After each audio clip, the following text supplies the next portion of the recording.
Okay, your eyes are 5 feet off the ground. So there's a person standing here, their eyes up here. So from the eyes to the ground is 5 feet. The angle of elevation. So this is the angle in your triangle that's pointing up.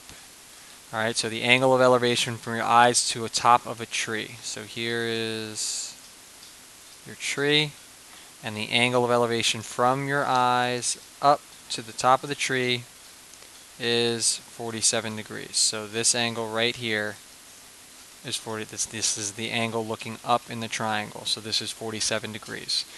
And you are standing 20 feet away from the tree. So this distance is 20. So if you just look at this triangle that we drew, you've got 20, 47, okay? And you are looking for how tall the tree is. So we're looking for this whole height. Alright, we're going to use this triangle to help us figure out what this part of the tree is, which is this height of the top of the tree. And then we're going to add 5, since your angle of elevation is from your eyes, which is 5 feet above the ground and not the ground itself. So we're going to figure out which trig function to use using the 47.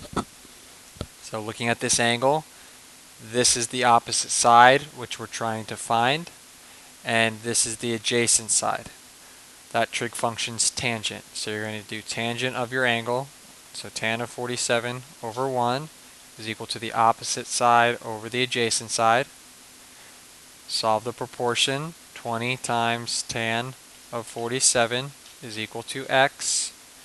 So in your calculator, you've got 20 times tan of 47 gives you 21.44 or 21.45. So this height from here to here is 21.45. We're going to add on the 5 that is the height from the ground to your eyes, which leaves you with 26.45, which is the height of the full tree. Alright, number 9. A ladder makes an angle of about 70 degrees with the ground. Okay, so you've got this ladder, 70-degree angle with the ground, and this ladder is on a building, leaning on a building. How long should the ladder be to reach a window?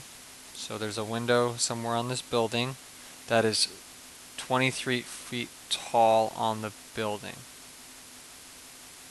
So this window is 23 feet up the building, and it's asking for how long this ladder needs to be in order to reach that window. So the height is 23. This angle of elevation, really, because it's the angle looking up, is 70 degrees. So you're looking for the hypotenuse of the triangle. You have the opposite side. That trig function is sine. So sine of your angle over 1 is equal to the opposite over x. Okay, you're not looking for the angle since you already have that, so you're going to cross multiply. X times sine of 70 is equal to 23.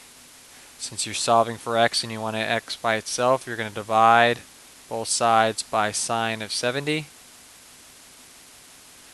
Alright, so in your calculator, you're going to do 23 divide sine of 70. Gives you 24.48.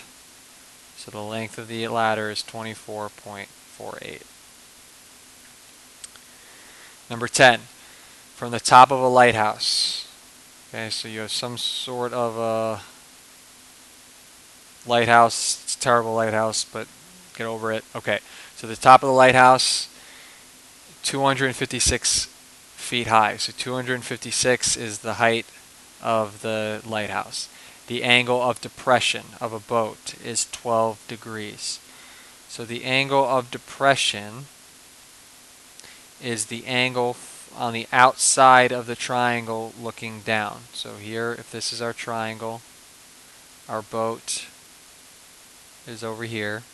Okay, the angle of depression is the angle outside of the triangle, which if you look at alternate interior angles because you know this is parallel to this. You also know the angle of elevation, the angle looking up at the lighthouse is also 26. And I don't know why I wrote 26 in both of those spots. It should be 12. 12 degrees is your angle of depression, which means your angle of elevation is also 12. You're finding the distance from the boat to the foot of the lighthouse, so you're looking for this side right here.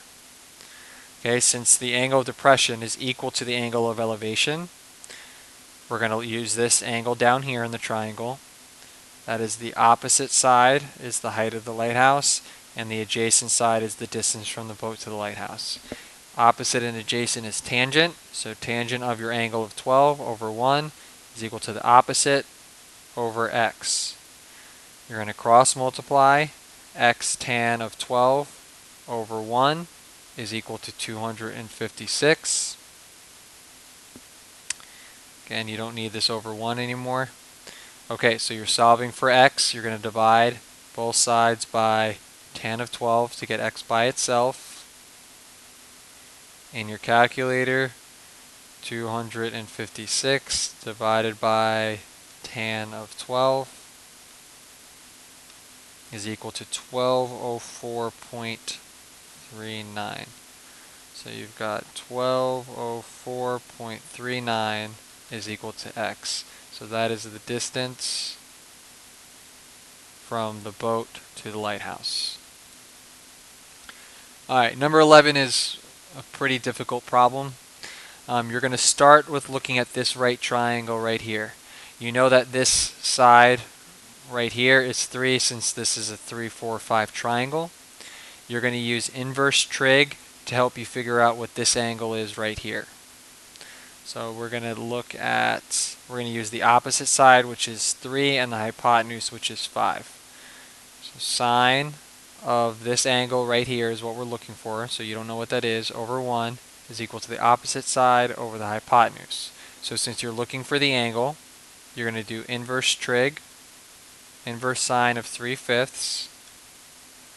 So shift sine of 3 fraction button 5 gives you 36.87. So 36.87 is the measure of this angle right here. You know that this angle here is a 90-degree angle. And this angle plus this 90 degrees plus this angle here have to be 180 degrees because they all form this line right here. So you're going to take 180, subtract 90, which is 90, and you're going to subtract this 36.87, and that's going to get you the remaining angle right there. So you're going to take 90 minus 36.87 gives you 53.13. So this angle right here is 53.13. So now we have an angle in this top triangle. We're looking for the opposite side of that angle, and we actually know what the hypotenuse of this triangle is because this length is going to be the same length as the bottom, which is 4.3. So this top is 4.3. So now you're going to use trig to figure out what h is. So you've got this angle right here. That means h is the opposite side, and then we know that 4.3 is the hypotenuse of this triangle. So O and h is sine. So you're going to do sine of your angle of 53.13 over 1 is equal to h over 4.3.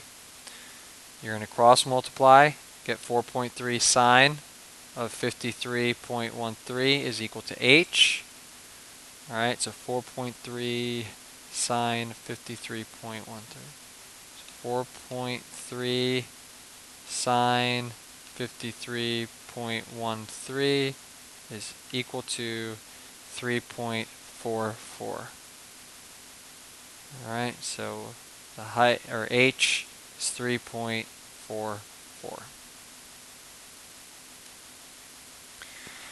Numbers 12 through 15 are asking, using the sides, can you determine if the triangles are obtuse, acute, right, or impossible to tell. Impossible to tell is talking about, can you first make a triangle? So you have to look at the three sides, take the two smaller sides, 2 and 4, add them together is 6. 6 is greater than 5. So this is a triangle. So you can determine whether or not it's obtuse, acute, or right. Alright, if it's a right triangle, then a squared plus b squared has to equal c squared. And c is going to be equal to 5 because c is the greatest side. So 2 squared plus 4 squared is 4 plus 16, which is 20. And 5 squared is 25. So 20 is actually less than 25. They're not equal, so it's definitely not a right triangle. So since c squared is bigger than a squared plus b squared, this is an obtuse triangle. The main focus is if c squared, what c squared is. If that's bigger, it's obtuse. If that is smaller, it's acute. Okay, in 13, the two smaller sides are 11 and 12. If you add those together, that's greater than 13. So this is also a triangle. So now we're going to determine whether or not this is obtuse, acute, or right. Alright, so you've got 11 squared, which is 121, plus 144, gives you 265. And 13 squared is 169. Okay, they're definitely not equal, so it's not a right triangle. Actually, 265 is greater than 169. So that means 169 c squared is less than 265. So this is an acute triangle. Alright, number 14, the two smaller sides are 3 and 3. When you add those together, you get 6. 6 is not greater than 8. So this is not possible or not applicable. You can't tell if it's an acute, right, or obtuse triangle because this isn't a triangle in general. Alright, 15, the two smaller sides are added together are definitely greater than 25. This is one of those Pythagorean triples. You should be able to realize this off the bat. If you divide each of these by 5, if I divide 15 by 5, I get 3. 20 divided by 5 is 4. And 5 divided by 5 is 5. It's a 3, 4, 5 triangle. So this is definitely a right triangle. Alright, number 16. Find the equation of the line perpendicular to this equation and goes through this point. So first we're going to take 3y equals 5x minus 2. Solve it for y. So we're going to divide everything by 3. So y is equal to 5/3 x minus 2/3. So since we're looking for the line that's perpendicular, my slope was 5/3. My perpendicular slope is the opposite reciprocal. So it's negative, which is the opposite reciprocal, 3/5. So this is my new slope. So I'm going to take my new slope of negative 3/5 x plus b, and now I'm going to plug in my point. So you've got negative 1 equals negative 3/5 times 4 plus b. And this is going to help me solve for b, what my y-intercept is. So you've got negative 1 is equal to negative 12/5 plus b. You can multiply both sides by 5. Leaves you with negative 5 on the left. 5 times negative 12/5 is negative 12. And 5 times b is 5b. Add 12 to both sides. 7 is equal to 5b. And divide both sides by 5. b is equal to 7/5.